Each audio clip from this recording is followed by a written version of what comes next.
Oh, hello, my Bill Nation. How's everyone doing today? We are back with another That Chapter with Mike. This one is titled The Twisting Tyburski Family Affair. I probably, really slaughtered that name. I'm sorry. Tyburski? Let's go ahead and get into today's story. Go ahead, turn them lights down low, put on something comfy, cuddle up with something special. Let's get in. Oh, God, let's just go ahead and admit it. We're going to laugh. So, yeah, let's go ahead and let's get prepared. Yeah.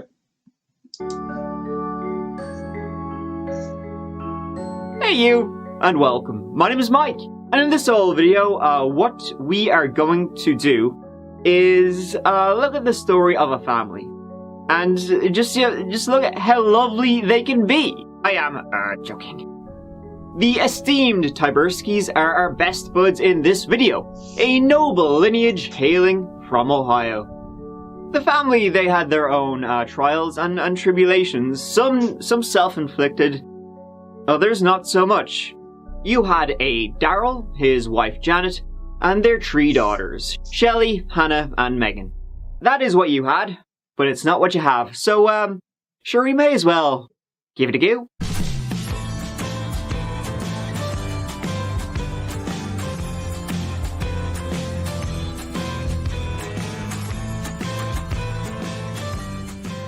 Time now for Mike's mandatory, geography lesson, right? That's what they say.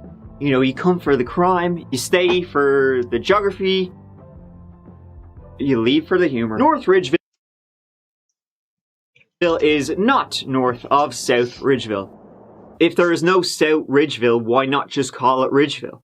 I want that. What you might also want is some football helmets, and that's where Riddell has a big old factory making them. North Ridgeville is not far from Cleveland and is home to 35,000 people. It's a fast-growing city surrounded by everything you need, without the stuff you don't. It is a very safe city, one of the safest in Ohio. But sure, go on, let's talk about one case that, impacted those stats. It began just after 1 PM on Sunday, the 15th of March, 2015. The weather was cold, snow was in the air, and near Victory Park in North Ridgeville, a call was made. A property owner was checking on his property on Victory Lane. He had just had some work done, and when he was out for a wander, beside a small snow bank lay a body. She was lying face down, nude from below the waist. What is your emergency? Looks like a dead body laying here. Looks like a woman. I'm at the end of Victory Lane in North Ridgeville. I just love how he's just so nonchalant. Yeah, looks like a dead body laying here. A woman, naked from, I'm like, oh. Upon inspection by the authorities, it seemed evident that blunt force trauma to the head was the most likely cause of death. But there was really nothing to give it away as to what happened to her. Sexual motivation seemed likely at the time, but what was interesting later was that it seemed that blunt force trauma had not killed her. In fact, when the autopsy was done, the coroner said that she hadn't been beaten enough to have died from it. He couldn't exactly tell what Hadn't been beaten enough to die from it. That was one hell of a way to put it. So does that mean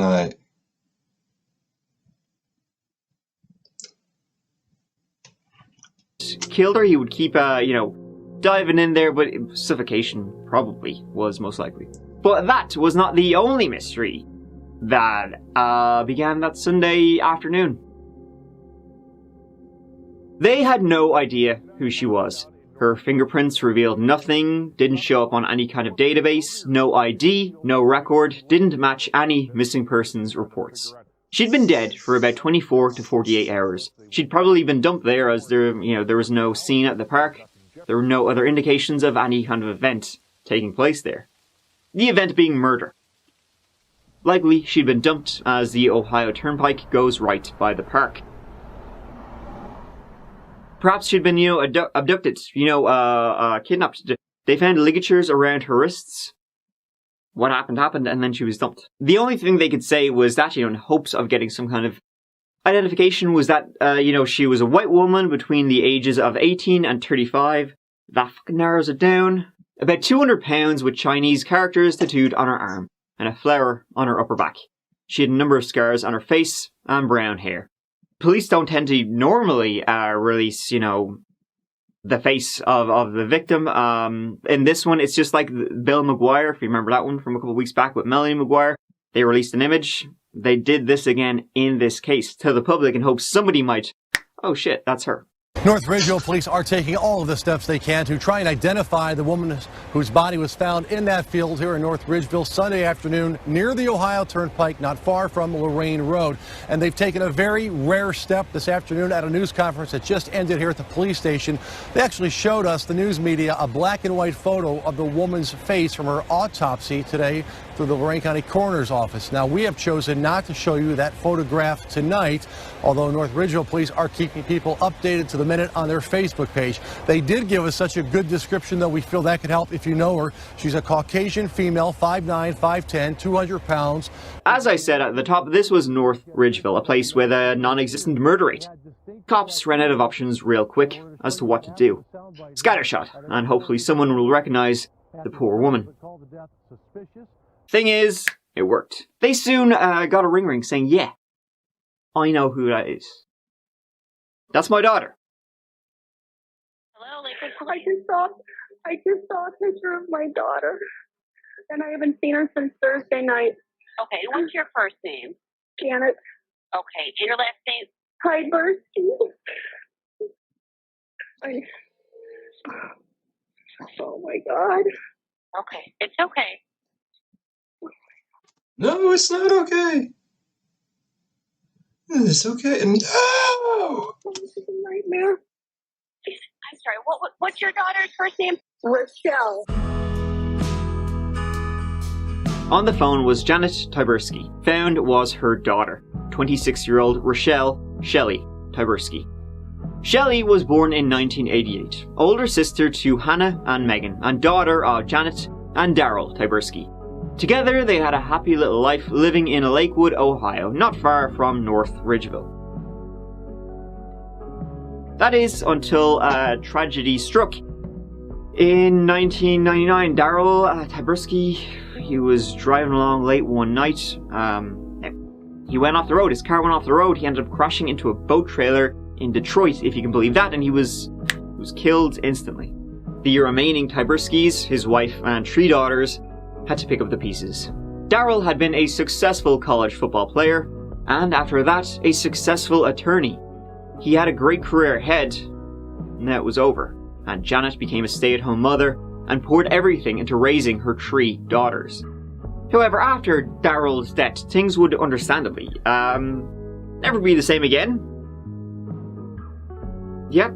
Shelley began to exhibit symptoms of bipolar disorder. She began lashing out at her mother, who was already struggling with 3 daughters to raise by herself. While Hannah would be a top student, top athlete, and eventually go to Oberlin College, Shelley, her older sister, was the opposite.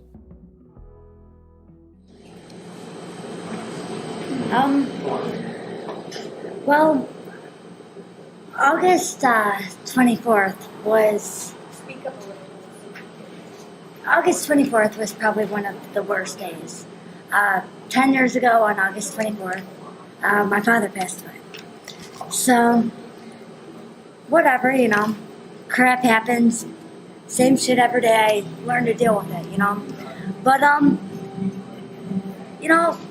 10 years ago, I didn't know what to do. So, I didn't cry.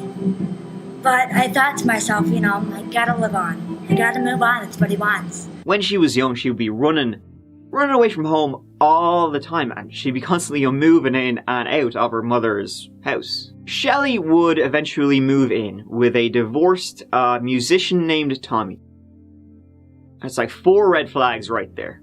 He was 20 years older than Shelley. That's 5. And in 2011, she had a son with him, Cole. I hear you knocking on my cellar door. I love you, baby, can I have some more? Gone, gone, the damage done. Yeah, he can stop I hit the anytime. city and I lost my band. Oh my god, it's awful. I watched the needle take another man. Gone, gone, the damage done. That, shockingly, hold on to your butts, didn't last. Soon after, Shelley and Cole moved back in with Mama Bear Janet after Hannah and Megan moved out and they went to college. And then, very late on the 12th of March, they were a happy little family living in this house together. Janet, her daughter Shelley, and her grandson Cole. It came to an abrupt end when Janet said Shelley left that night and she never saw her again. This poor family, bro. Janet didn't report her daughter missing as she assumed she was out doing what she had done before, and she would come back eventually. That was until she saw the news. Police say family members identified 26-year-old Rochelle Tyburski after seeing media reports. This is a photo her family just released to News Channel 5. Her body was found in a field off Victory Lane in North Ridgeville Sunday afternoon.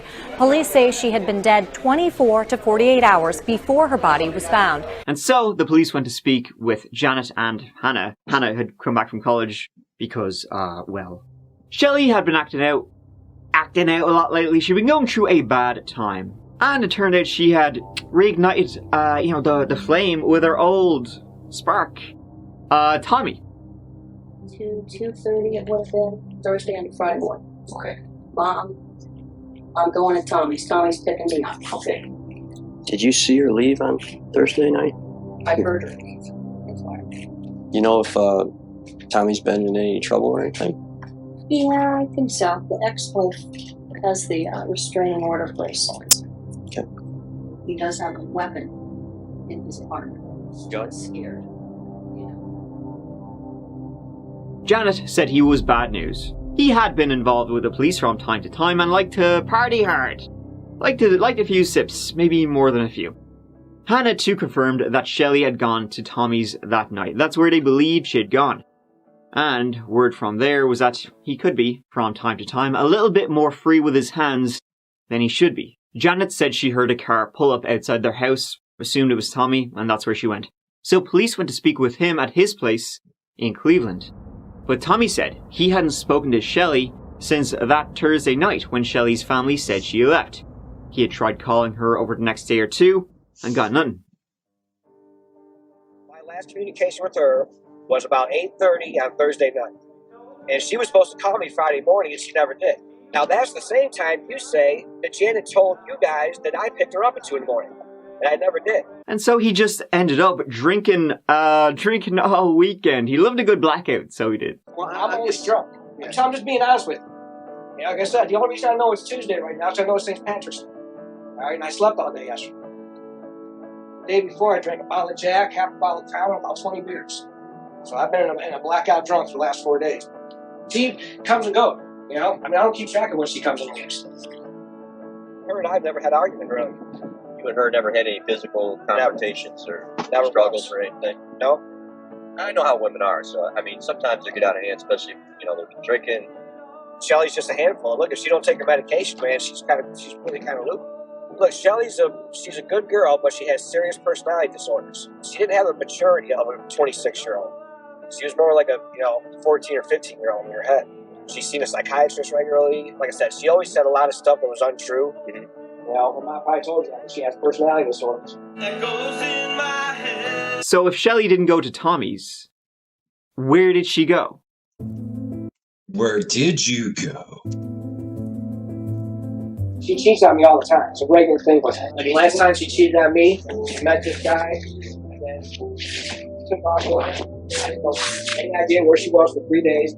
Whoever she went with picked her up off of Facebook, I guarantee you. If you get her mom's computer, you got to find out who she was talking to. Following up on Shelley's social media accounts, it turned out she had in fact been messaging clickety-clacketing a few lads. But when the police followed up with each of them, there was nothing there. They were all alibied out, bad sooner that weekend. So later on, the coroner determined two things. First being was that she had in fact suffocated to death. That was the cause of death, suffocation. Second was that although she was naked when Shelley was found, she was naked below the waist and her top was pulled up, her breasts were exposed, she hadn't been sexually assaulted. And in fact, when you combine that with the fact that there was shit around her wrists, like she'd been tied up, it actually looked staged. Like someone had wanted it to make it look like what the police thought, that she had been kidnapped and, you know, it would have been a sexual motivated, blah blah blah. It had probably been staged, and probably by someone Shelley knew well. Tommy, most likely suspect, continued to deny any involvement. And he did the old switcheroo. He said he needed to go back to the beginning and look at her family. Dude, just the whole story that Janet's telling, man. She's leaving out. She's not telling you the whole truth. She's not telling you the whole story. There's something wrong there, you know? You know, I really hate to think that her mom could do something like that, man. But things had not been good. There had been fights. In fact, in the September before, so 6 months before Shelley was dead, she had called the cops on Janet, saying she was being abusive. Not only that, Tommy said there had been a lot more trauma in Shelley's life than they knew. Even more trauma than Shelley's dad, Daryl, passing away in a car accident. Most likely it was drunk driving. He had been coming home from a party. Shelley had told Tommy that her dad, Daryl, had molested her as a kid, and Janet knew full well about it, and just did fucking sweet fuck all. Now, it had been said before that Shelley made up a lot of shit. She had her own mental issues. Maybe it was just in her head. But when Tommy brought this up with Janet, she flew off the handle. you know, I gotta be honest, dude. She was pissed off about that whole thing. You know, she's not being honest to you guys about the whole story, and that they were arguing about it. I just got a bad feeling about her, man. This just don't make sense. Because I know she's lying. I know it, and she knows it. You're figuring it out, but you'll see, you know. I haven't been dishonest about anything this whole time. I told you everything. Okay, so now you have both Janet and Tommy both denying they had anything to do with Shelley's death, and in fact both of them fucking dumb and dumber over here, pointing a finger at each other. So what the police did then was go and talk to someone who was like in between. They went to speak with Hannah, Shelley's younger sister, 19 years old and a college student. She said she hadn't seen Shelley all weekend. And then your mom would check and leave out in the morning. Yeah. What time did you say you were here? That's all about it. Okay. You know what time to do that. And I think it's funny. You need to get out and find the hospital. That's what happened. I think it's the time I want to go home. But she did give conflicting accounts of when she had arrived back home from Oberlin that weekend. And when they asked to see her phone, Hannah walked out. We told him where to go. I know it's free. I want to go now. Let me just, okay. It's just what you have to say. It's so upsetting to you. Just say I can leave. Get the buzz out. Yeah, but understand. Okay, I there's many consequences that you have to take into consideration. This is not going away, Dennis. It's not going away. Maybe it was those closest to her after all. Next, the police got a search warrant of Janet's car, and they found blood on the door. And then finally, what the police did was they got a hold of all the surveillance footage between the Tyburski home and where Shelley had been found. And what they found was that on the morning of the 15th, which was the day Shelley had been found, like very early morning, still dark, Janet's car had driven from her home to where Shelley had been found on Victory Lane. When the blood in the car came back and matched Shelley's blood, they knew her family, probably her mother, had killed her. Janet, Holy shit! Here I was thinking it was Band Boy the whole time. Oh my...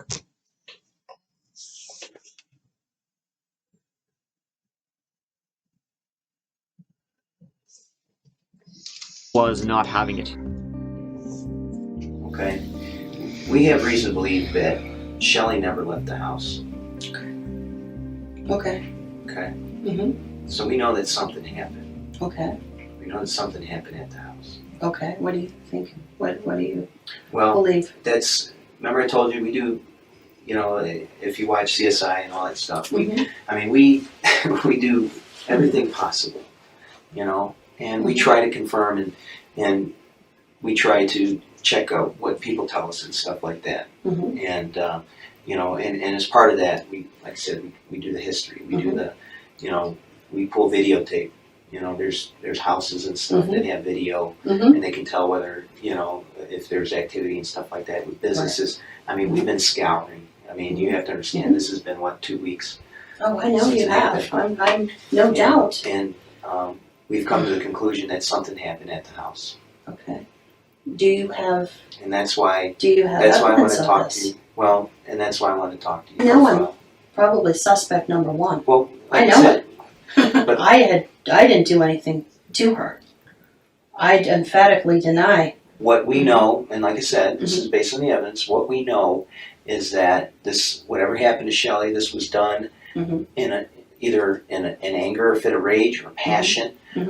What they call a crime of passion, whether it's love, hate. What evidence are you able to share with me? You're saying you found evidence. Well, what is that evidence? That's what I've been waiting to hear. Janet, the evidence is that we know something happened at the house. But you can't tell me concretely. I'm waiting to hear what number one, what you found so far. She left the interview and the investigation continued. I mean, she's not wrong. They have like video. I mean, that's not really concrete evidence. This bitch, like, did she have something to do with it? Like, really? Like, you looking guilty, bro. The police got a search warrant, and as they arrived at her house, confronting her one more time, Janet just came out and said it. We had to seize your vehicle. Oh. Okay. The prosecutor believes that it was used in the commission of crime. Okay. So there's something found in the vehicle. Yeah. Something found in the vehicle, there's something found at the crime scene. Are you able to tell me what was found? No. And here's, and I'm going to tell you right now, Janet, you know exactly what happened, you know what was done, and the evidence is going to tell us that. I know the truth. We know the truth. And you tell me what you feel the truth. No, I'm not. This isn't tell me what you have and I'll tell you the truth. This is the time. You tell me what happened.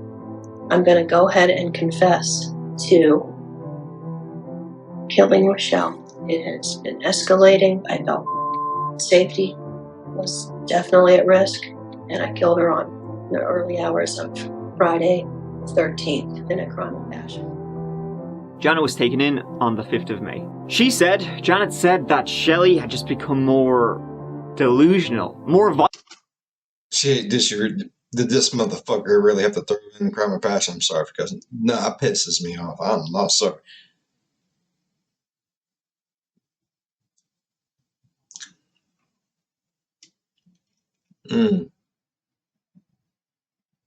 I'm sorry, I don't.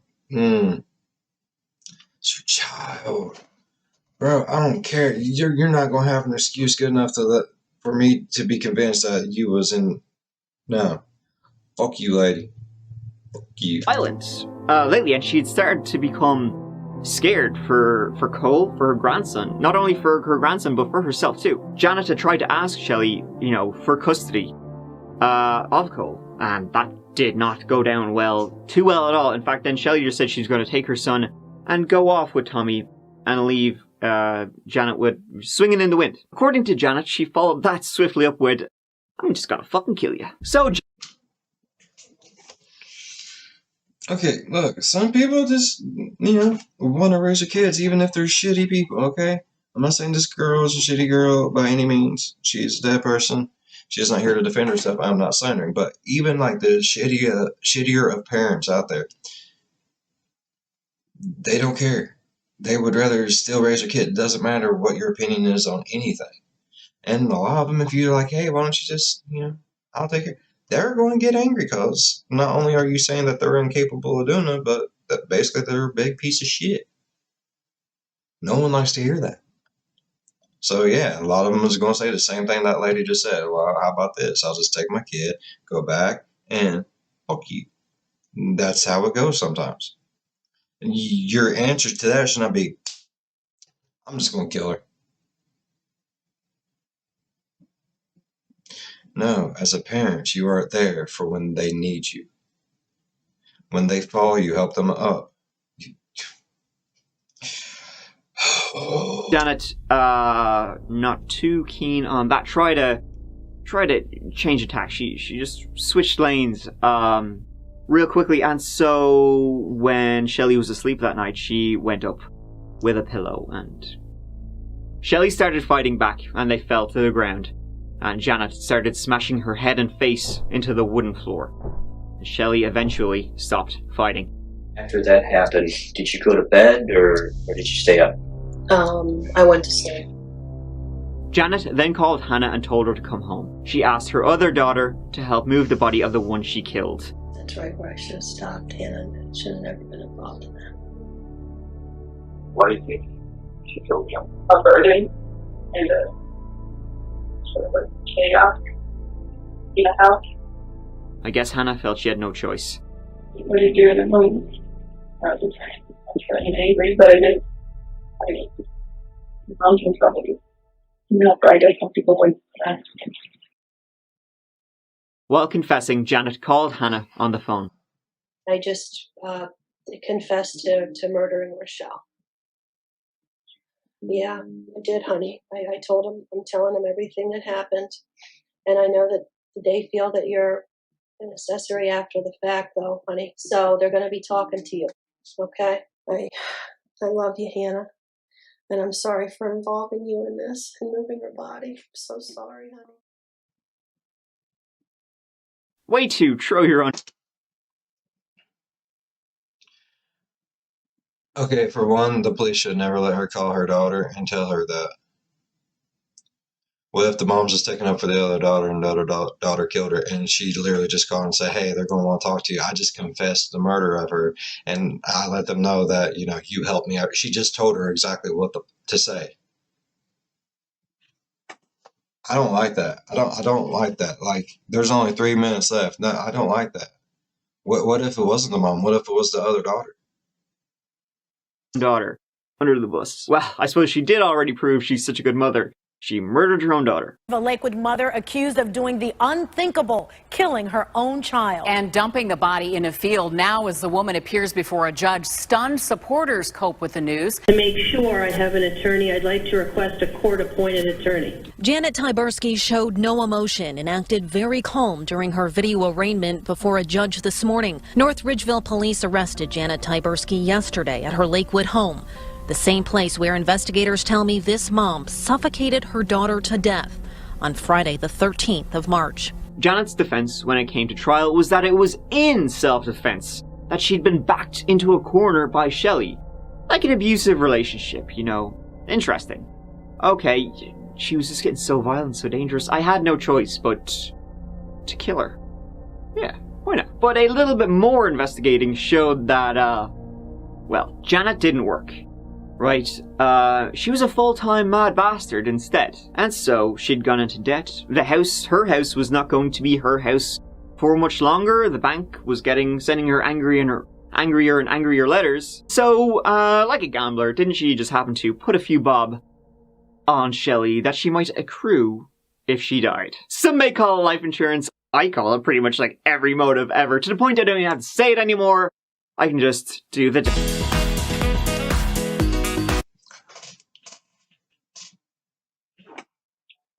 Were you familiar with the life insurance policy, Motherhead? I was doing so good.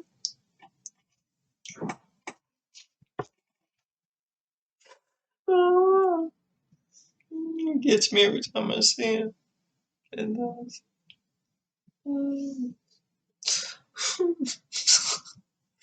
Okay, I get all that.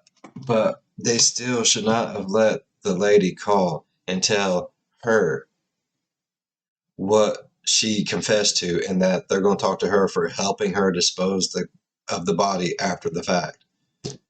That was like, hey, look, I'm going to go ahead and take the blame for this because I'm your parent. and I lost one, I can't lose two. So you helped me after the fact, but I did it all. That's how it looks to me. I don't know about the rest of y'all, but that's how it looks to me.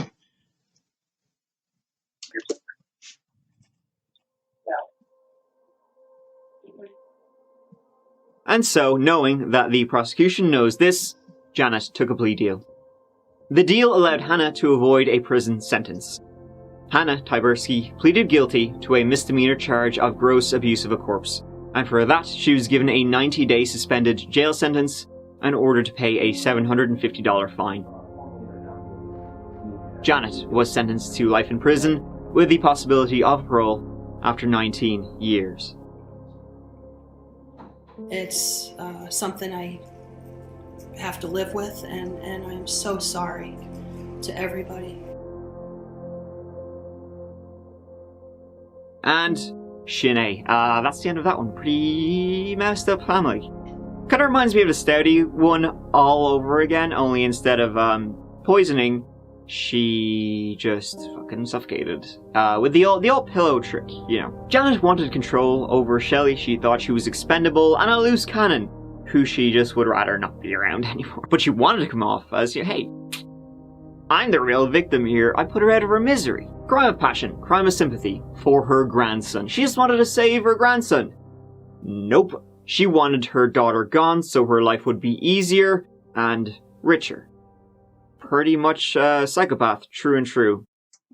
Classic case, though, of, ooh, poor me, though. Now, give me life insurance, baby, I want it. Now, she's gonna be wanting a hell of a lot more than that, let me tell you.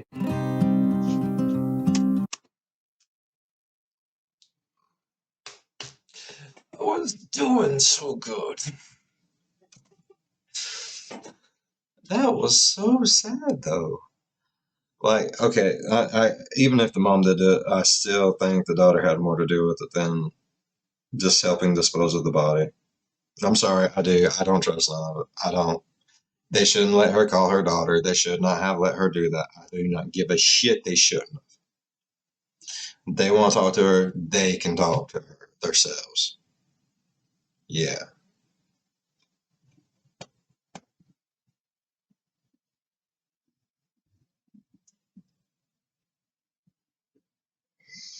It just don't sit right with me. Like, I get there's still justice, but what if it's justice against the wrong person, No. No. I'm moving on. If y'all enjoyed today's video as much as I did, please leave a thumbs up. If you're a fan of the spooky, scary, strange, or deranged, think about subscribing because that's all we do. As always, be good to one another. We'll see you in the next one. Bye-bye. I still think there was more to it than just the mom. I'm sorry. I don't know. I could just feel it inside my face.